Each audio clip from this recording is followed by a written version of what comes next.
tumejaribu sana, ikiwa ni mapenzi yako yatendeke. Tulianza safari ya imani tukiwa wengi sana, idadi yazidi kupungua, yote ni kwa sababu ya Shetani. Hey, Yesu, sikia kilio chetu. Hey, Bwana, rudisha waliopotea zizini.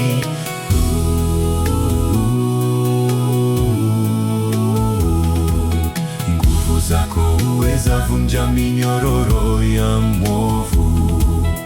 Bwana, lisikie ombi letu na kutujibu.